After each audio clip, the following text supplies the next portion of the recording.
Welcome back to Demand Gen Chat. I'm your host, Tara Robertson, head of Demand Gen at Chili Piper. In this episode, I'm joined by Natalie Marcotullio. Natalie is the head of growth and operations at Navattic. We chat about things marketers should keep in mind when you're rolling out an interactive demo on your website, maybe for the first time, and how Natalie is growing inbound pipeline at Navattic as a marketing team of just one mighty marketer. I learned a lot from Natalie. I hope you enjoy our conversation. Natalie, thank you so much for joining me on Demand Gen Chat. Yeah, thanks so much for having me. Super excited to chat with you. I know you're a one-woman show over there at Navattic, so really excited to dig into all you're working on. I'd love to just start with, I hear you have a hot take around just how B2B marketing teams influence buyers, and what is your take on that? I think my biggest hot take is just this concept that we have so much influence over our buyers, right? That our buyers are like perfectly, the way I think about it is like breadcrumbing down from top of funnel to middle funnel, and then they'll be perfectly ready to buy. And I think about the way I buy software, and I have 10 tabs open. I might go right into like, what are your features? Even if I've just heard about your software, I might want to know your pricing from the first time I ever even hear your brand. So I just think we're so good at doing research, right? Like we've all become experts of online buying. COVID made us all so good at online buying. We can all dig up our own research. We have so many channels, communities to find it now. I just think it's funny as marketers, we still think we can lie out this like perfect little path that all of our prospects are going to take and know exactly when, like, oh, if I send them this email at this time, it will perfectly nurture them to this next step. Yeah, I think that's a really good point, is just to think about how you actually buy things. I can relate to the tabs. I have probably 10 things open right now that I'm checking out. And some of them I start with pricing. Sometimes I start with customer stories. It really just depends where I first hear of them. Maybe I hear about them on Slack and someone mentions this cool story and I want to dig into that. But yeah, we can't control as much as we think we can, unfortunately. Or maybe it's fortunately, and people are just figuring out products in a different way than they used to. I think it's a little more fun. I think then you just got to put your name out there. Just try to be as many places as you can and worry a little less about, oh, does this perfectly match their intent at this stage? And what do you think about buyer intent in general? I feel like that's kind of another hot topic, but curious your take on that. I think obviously being data-driven is important, right? Like if someone, for example, right now we're thinking a lot about demo intent data. So if someone made it all the way through my interactive demo, they saw the whole thing, clicked around my platform, they're probably more qualified than someone who just landed on my website for the first time. So I do think there is value there and to use it strategically. But if someone one time Googled product demos, that doesn't maybe mean that they're a perfect fit for us. I think sometimes we over-index buyer data. That's a good point. Try to be in the middle somewhere and not go all in maybe on some of the intent data, but it can be helpful for sure. I'm curious, again, you're a one-person marketing team. So what does your focus look like in the second half of the year, and how is that different than what you've been working on so far this year? So I'd say the first half of this year and a lot of the end of last year was a lot around content and getting our brand out.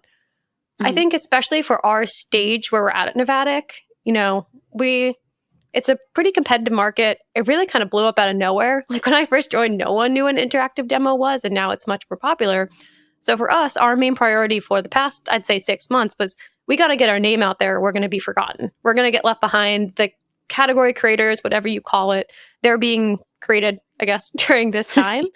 So we focused a lot on thought leadership, educational content, creating our own original content. We created a podcast, LinkedIn posts, a lot of data and reports, just actually launched one with Chili Piper, a report all around B2B buying. So our focus was more really that, like I said, more educational content and just awareness. And now for the second half of the year, we feel like we've gotten to a pretty good spot. So now we can really focus on being a lot more targeted. Now we can go out and do ABM campaigns, because when we reach out to these companies, they're not going to be like, what is an interactive demo and who's Navattic? We've laid some groundwork. We have enough website visitors where we can do conversion rate optimization. We can use things like Mutiny to personalize our landing pages and to do a lot of A/B testing. So I think for us, it's less about, it happens to work in halves, but it's less about time of, I guess, just little time in the year. And for us, a lot more about where we are in our stage. And we're kind of ready to move on to that next phase and become a lot more targeted and data-driven. And we're still going to do all the content stuff as well, but layer on top of that.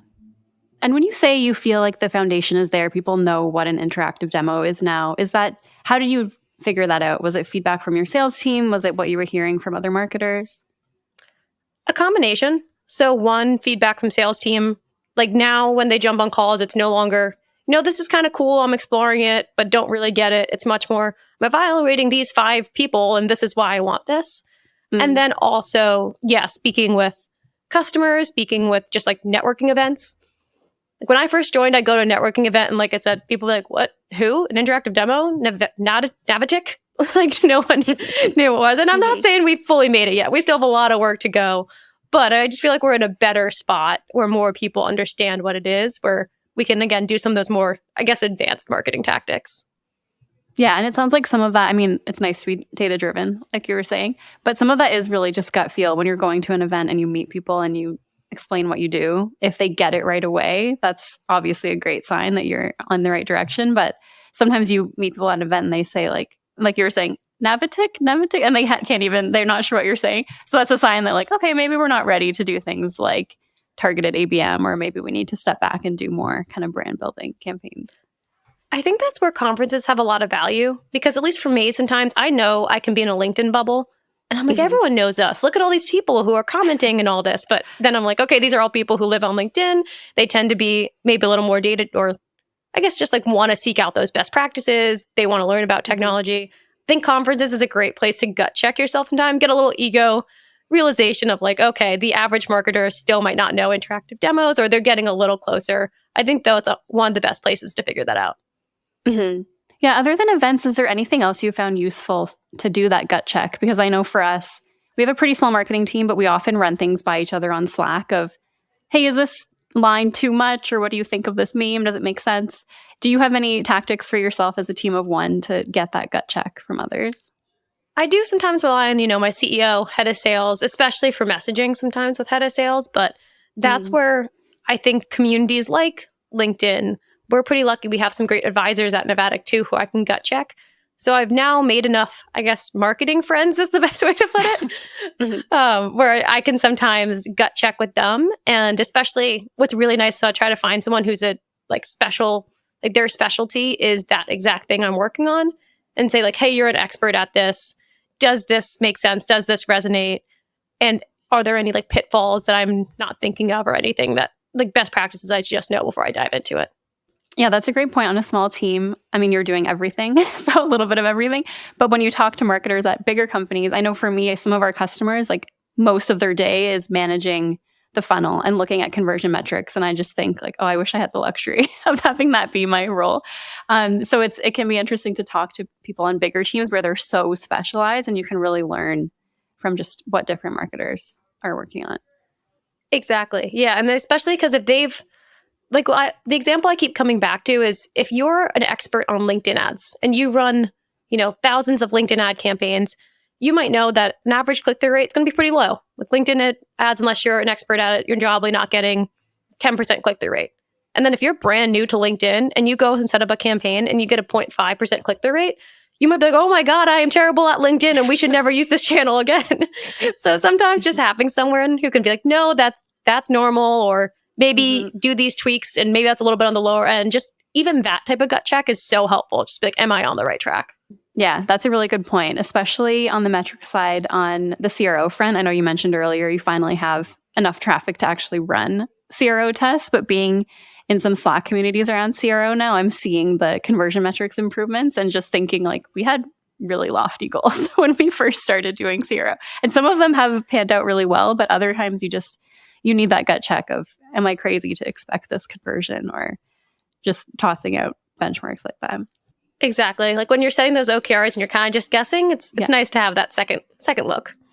Yeah. And sometimes you can set a lofty OKR, but you can't really get away with that every single quarter or every month without hitting it, right? Yep, exactly. Yeah. So speaking of OKRs and metrics, I'd love to hear what you're focused on for, obviously, I'm sure pipeline is one of your targets, but how do your metrics ladder up to pipeline? Yeah. So we're right now a majority inbound shop. So my metrics are just directly pipeline. So the way I measure every quarter is I have a certain pipeline and number of ops goal. We have pretty standard prices on our website. So we can pretty easily calculate our ACV. How many ops do we need to hit our pipeline? those are my main OKRs. I then backtrack it to figure out how many MQLs do I need, how many leads. So then I can internally week over week just check, like, are we on track or not?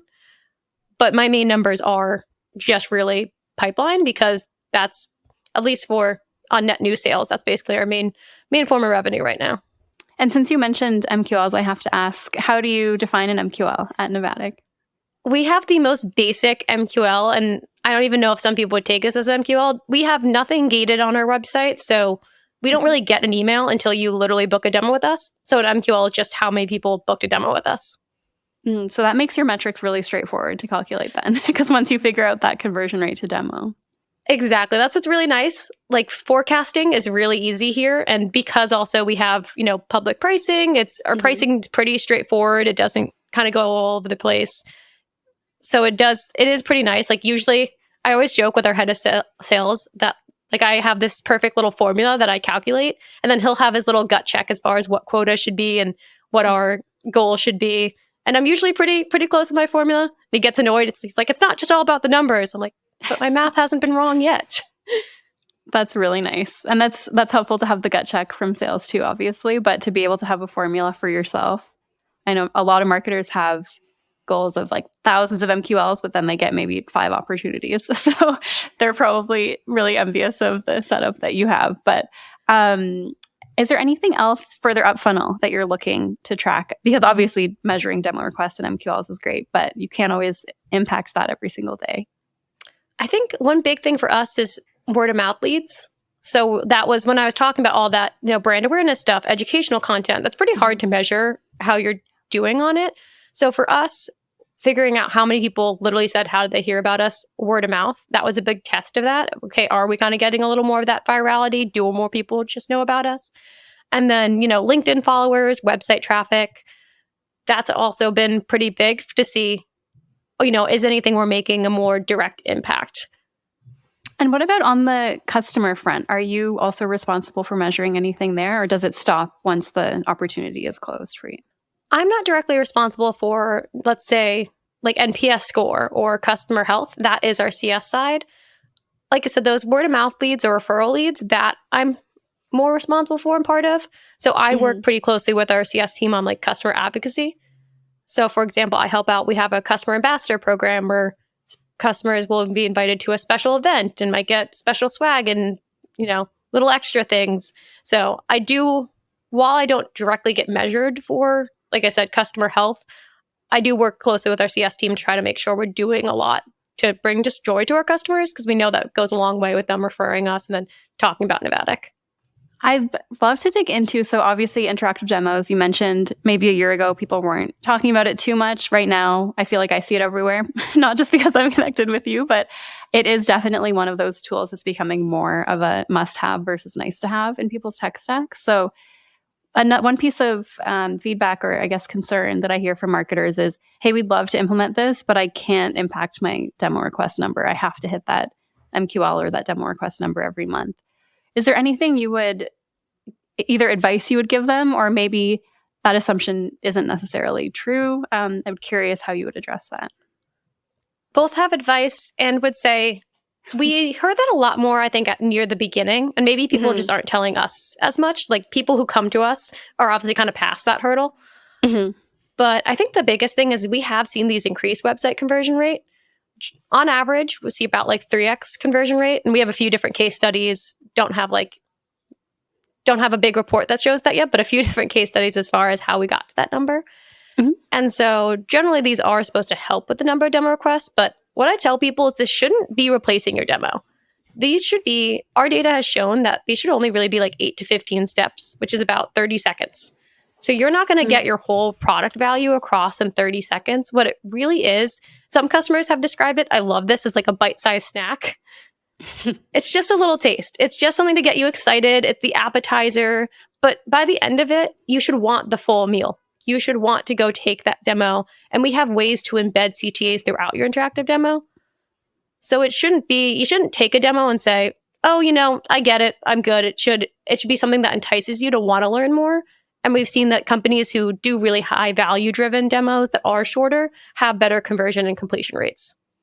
I love that analogy of the appetizer because I think a lot of people when they hear interactive demo, they think, oh, but I have to shove all my features, all my benefits into this 30 seconds or 1 minute, and then there won't be anything left. So it's really just picking the most important things you want people to get excited about and then give them that option, right, to follow up with a demo.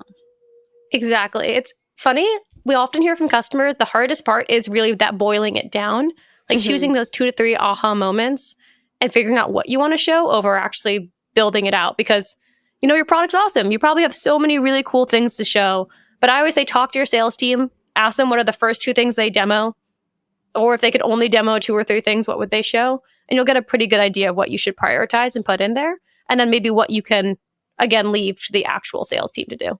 Yeah, that's a great piece of feedback because I feel like, again, as marketers, we get pressure to shove all the benefits and features really upfront.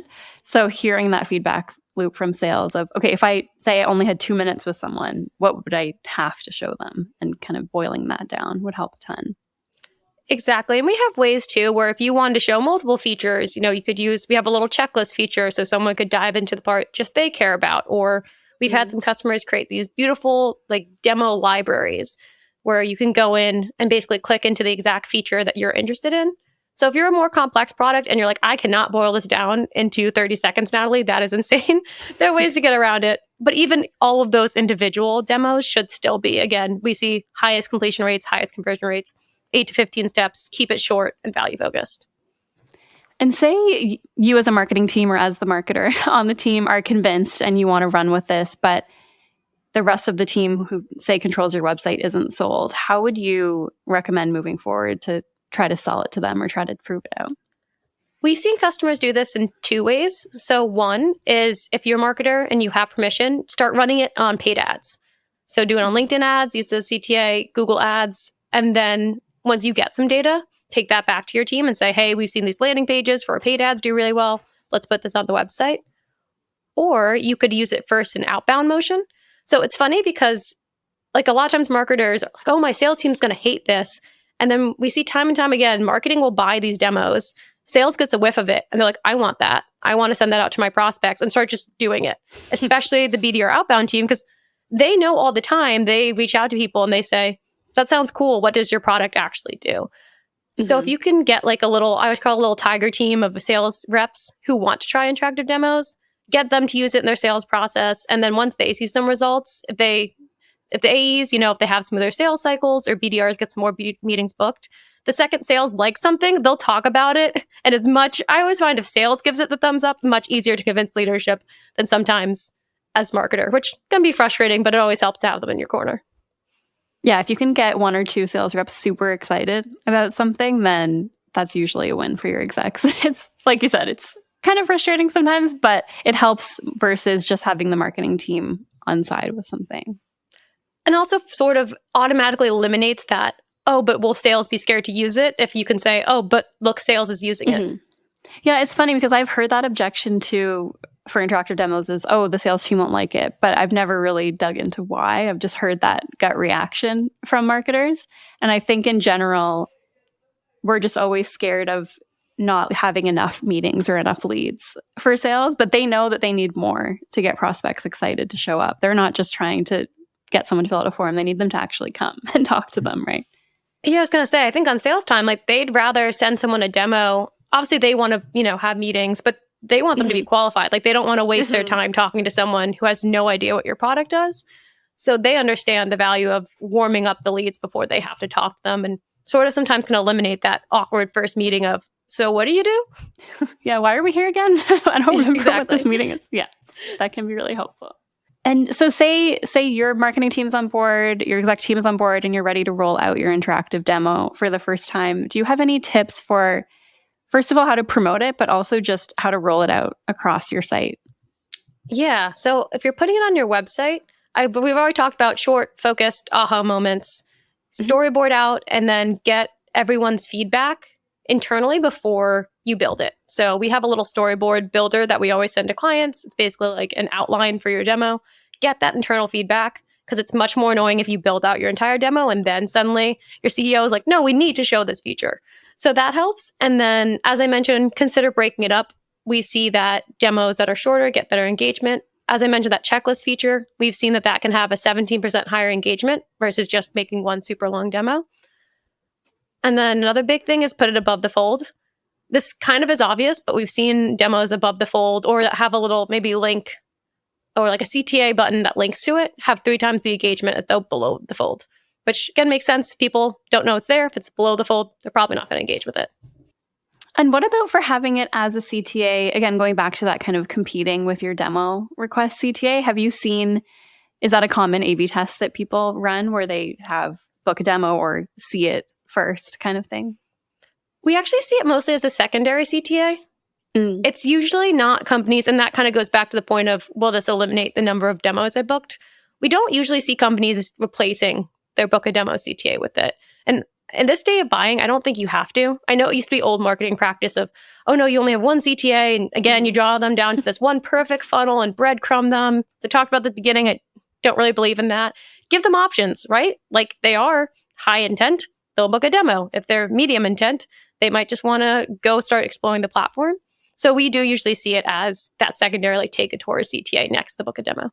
And when you say thinking about it as kind of a, I guess, middle of funnel, if you want to call it that, not that we can really control it, but is there typically anything you're seeing people replacing with the take a tour CTA, or is it usually a brand new offer that people are trying it? If anything, it might be replacing a video or like a one-pager. So we've seen, for example, one of our customers, Trainual, they did a A/B test with a video they're a free trial, they're PLG, so video sign up and then an interactive demo, and saw a 450% increase when doing the interactive demo versus the video, which is one of those stats where I was like, I don't believe it. Like the customer tells you that and you're like, no, but we saw the data. They use Mutiny, so real A/B testing. So typically that, or a lot of times just nothing. Like all they had was the one CTA. Yeah, I was curious because that's what I see a lot is it's just like book a demo or nothing. Essentially, that's kind of the B2B offer, right?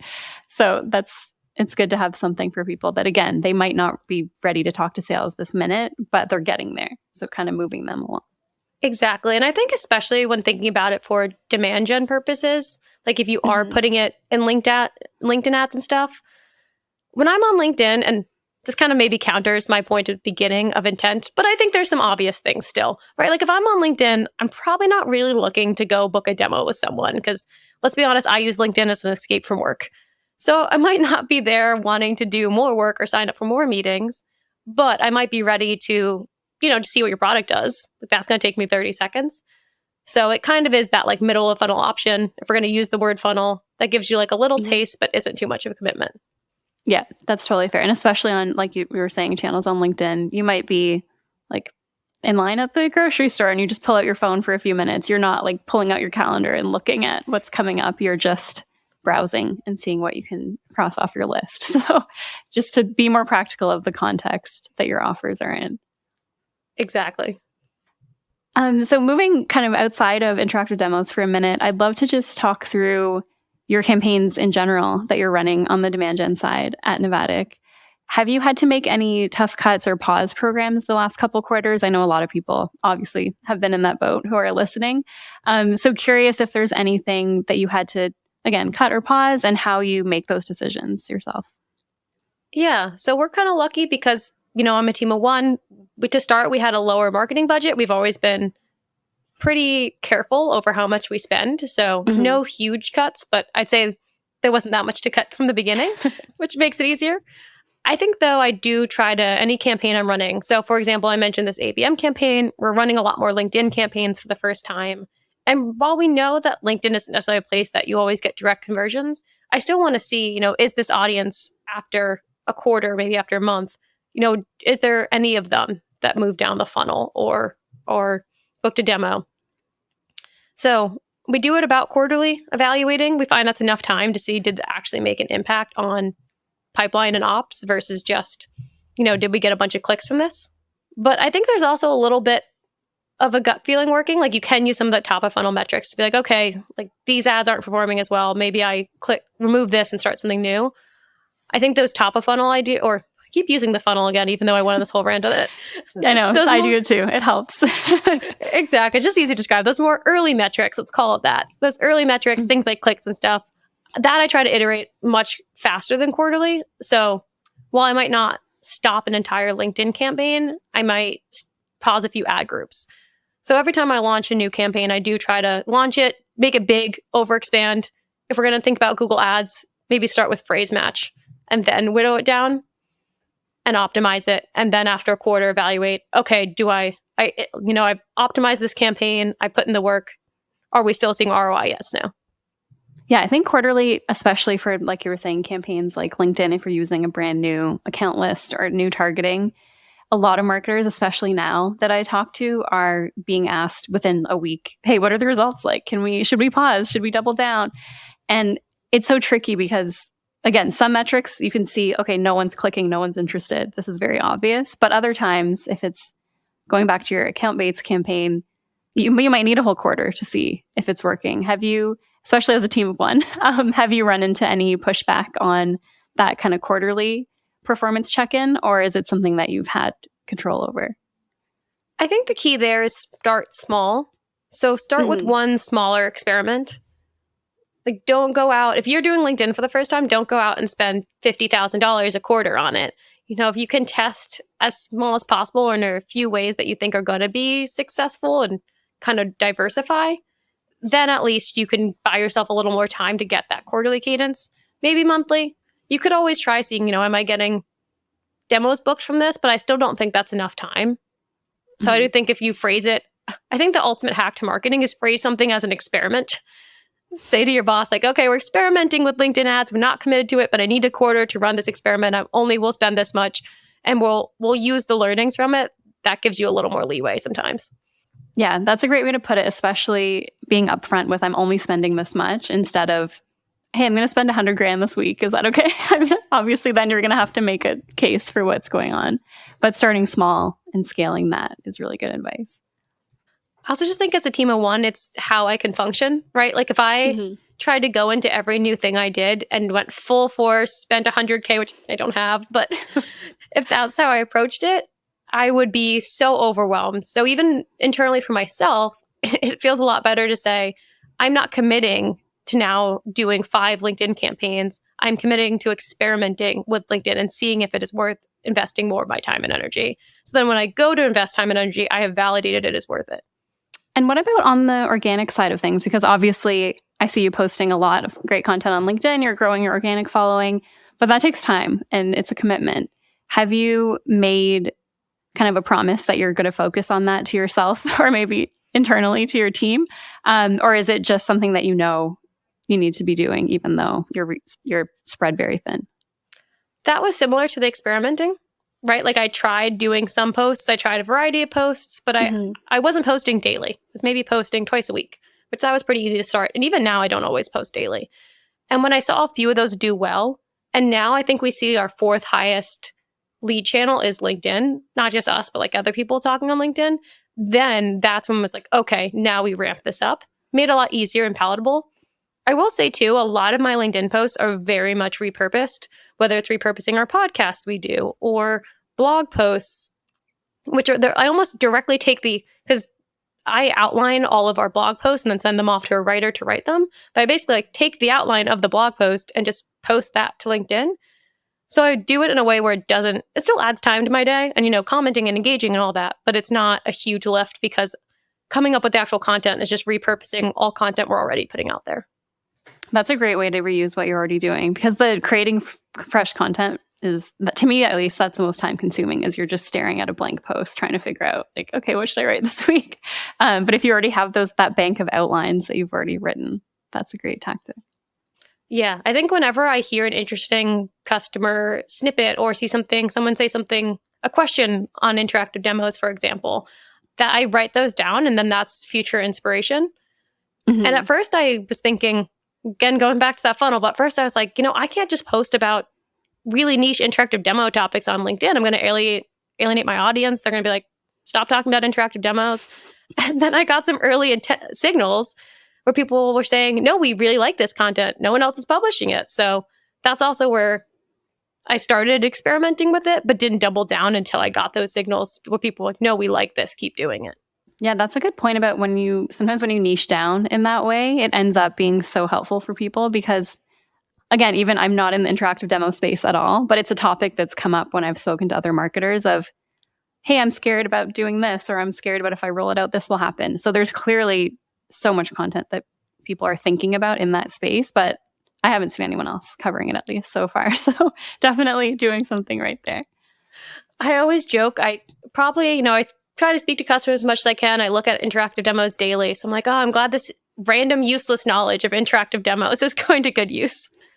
LinkedIn is one of those places where sometimes I think things are way too niche and people won't care. And that's the post that does the best. It's always so surprising. It has shocked me, these posts. And at this point, I have a formula for them, but they have always outperformed everything else. And I never thought they would because, again, they're pretty niche, but they're, like I said, they're just summaries of blog posts. Like, no one wants to read a blog post anymore, but it's just so funny that you turn it into a summary and then suddenly, I don't know, it seems like magic. Yeah. I mean, it makes sense. I think of all the blog posts that I have open probably right now in my tabs that I'll never get to. But if you summarize it for me, I would read it right now. No, it's just too much content out there. I'm the same way. I'm always thinking, oh, I want to read this or that. And then it's just too hard. There's too much good information. Yeah, it comes to Friday and then you start closing off your tabs because you just need to get them all closed for the week. Maybe that's just me. Yep. Just looking ahead to the rest of this year, I'd love to hear if there's anything you're looking forward to. I know you mentioned really briefly that we put out a best practices report together, but anything else that you're curious to look into for the rest of the year? I think just continuing to think about what partnerships could look like. So again, for this, we did this co-data report, which I've seen a few companies do, but a lot of times it's companies, and we've also done this, posting your own proprietary data. So it's really fun to get to work with another company and also just have someone helping you as you're making this report. As a solo marketer was fun, not just to be me. And it just made me think, so often when we think partnerships, it's just, okay, let's do a webinar together. Let's do a blog post together.